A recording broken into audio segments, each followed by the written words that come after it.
Bu, pemerintah saat ini kan dalam RPJMN mendatang, ekonomi Indonesia ditargetkan bisa mencapai 6%. Tapi dengan melihat situasi yang ada saat ini, seperti apa Bu strategi yang disiapkan untuk menuju angka tersebut? Karena berbagai ekonom saja mengatakan bahwa untuk mencapai 5% saja itu butuh extra effort, apalagi kalau mau mencapai 6%.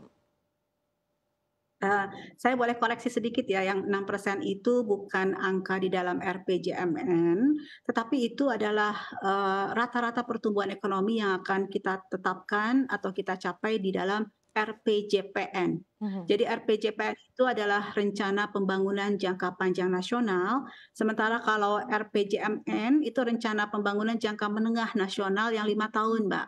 Oke. Jadi, 6% itu adalah yang akan kami tuangkan dalam 20 tahun ke depan, rata-rata pertumbuhan ekonomi jangka panjang.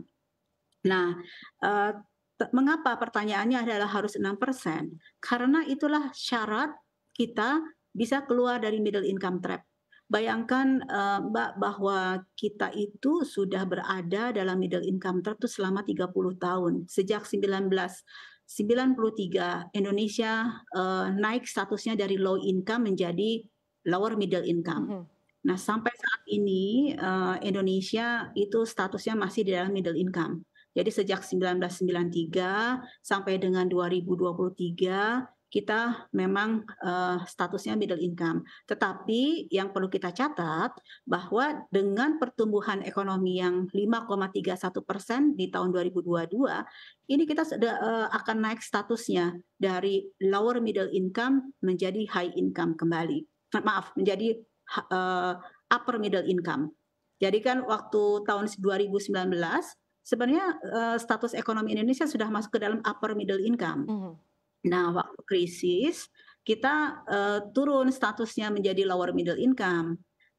Nah, sekarang dengan 2 tahun kondisi pertumbuhan ekonomi yang cukup baik, bahkan di 2022 kita bisa menembus angka di atas 5,3%, Mhm. 5,31 tepatnya, ini menaikkan status kita dari lower middle income menjadi upper middle income. Nah, ini patut kita, syukuri, Mbak. Ya. Artinya, untuk kita menjadi high income ekonomi dari upper middle income status di 2023 ini, kita hanya punya waktu sekitar 20 tahun saja ke depan. Begitu. Nah ini, karena kita punya waktu 20 tahun, sehingga pertumbuhan ekonomi yang kita butuhkan rata-rata dalam 20 tahun ke depan adalah sekitar 6%. Oke, Saya Bu. pikir ini asal ada betul-betul kolaboratif effort ya dari berbagai, pelaku pembangunan.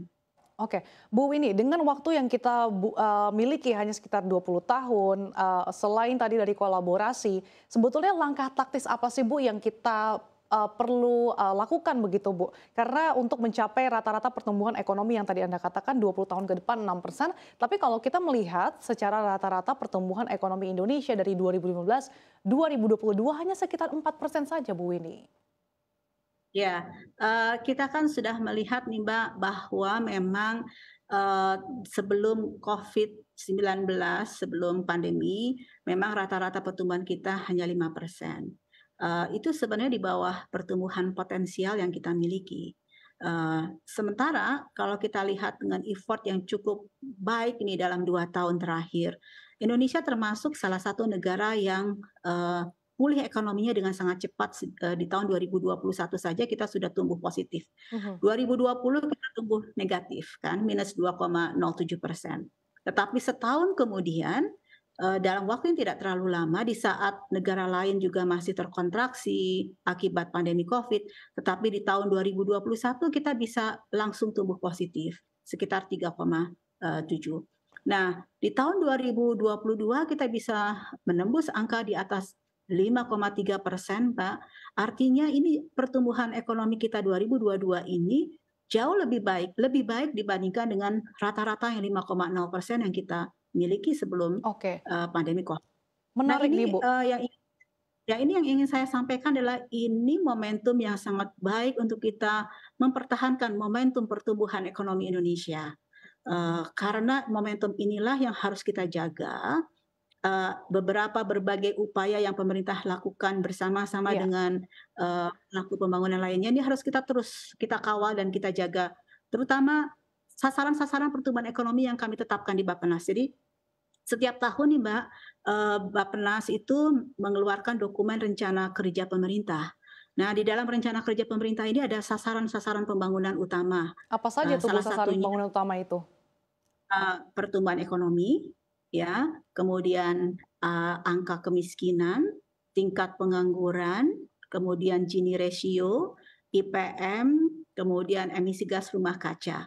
Ya. Nah, pertumbuhan ekonomi kita nih Mbak, di 2022 sasaran, target pembangunan kita, yang di dalam dokumen RKP 2022 adalah 5,2 sampai 5,5%. Mhm. Dan angka 5,31% ini betul-betul sesuai dengan sasaran kita, Oke, sasaran Bu ini pembangunan. menarik nih Bu, sesuai dengan sasaran 5,31%. Tapi kalau kita bedah lebih lanjut lagi, sebetulnya di kuartal 4 2022 ini kan tumbuhnya 5,01% secara bulanan atau sebetulnya melambat nih Bu, dibandingkan dengan kuartal sebelumnya yang bahkan mencapai 5,7%.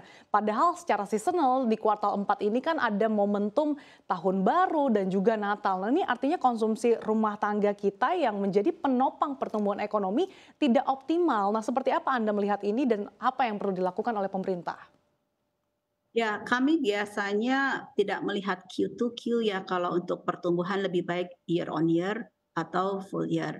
Kalau kita lihat year on year, karena kan Q to Q itu ada, elemen apa, seasonal tadi Mbak. Mhm.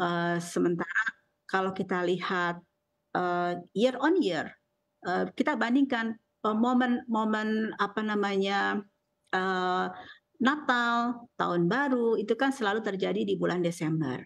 Nah, di bulan Desember bandingkan lagi dengan bulan Desember yang lalu. Jadi kuartal keempat 2022 kita bandingkan dengan kuartal keempat 2021. Nah, kalau kita bandingkan kuartal keempat 2021 itu pertumbuhan ekonomi kita 5,01% dan di kuartal keempat 2022 itu 5,03% kan. Mhm. Jadi artinya itu udah relatif, terjagalah, Q4 atau kuartal keempat 2022, karena kita membandingkannya year on year sehingga menghilangkan efek seasonal tadi itu.